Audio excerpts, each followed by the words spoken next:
আপনি কি জানেন এই মুহূর্তে সমুদ্রের প্রতিটি ফোঁটায় এক চিমটি লবণ লুকিয়ে আছে? কিন্তু প্রশ্ন হলো, এত বিশাল পানির ভান্ডার কিভাবে হলো লবণাক্ত? আসুন সেই না জানা তথ্য আজকে আমরা আহরণ করি। কোটি কোটি বছর আগে বৃষ্টি পড়তো পাহাড়ে। সেই বৃষ্টি কিন্তু সাধারণ পানি নয়, সামান্য অম্লীয় ক্ষুদ্র ক্ষুদ্র শিলাকে গলিয়ে ফেলতো। নদী সেই গলিত খনিজ কণাগুলো সোডিয়াম, ম্যাগনেসিয়াম, পটাশিয়াম আর সবচেয়ে গুরুত্বপূর্ণ ক্লোরাইডকে বয়ে নিয়ে যেত সমুদ্রের দিকে। কিন্তু এখানেই আছে রহস্য।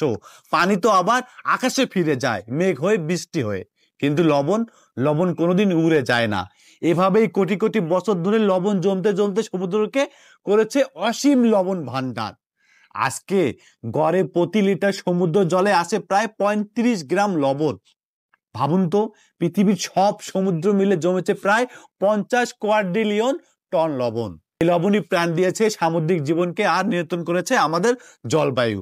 তাই যখনই সমুদ্রের দিকে তাকাবেন, মনে রাখবেন সেই নোনতা স্বাদ হলো কোটি বছরের গল্পের জন্য এক বিন্দু। এরকম মজার মজার ভিডিও পেতে অবশ্যই আমাদের চ্যানেলটা সাবস্ক্রাইব করবেন, লাইক করবেন এবং অবশ্যই কমেন্ট করে আপনার মতামত জানাবেন। আজকে এই পর্যন্তই, দেখা হবে আরেকটি ভিডিওতে। আর অবশ্যই আহরণের মধ্যে থাকবেন। আসসালামু আলাইকুম।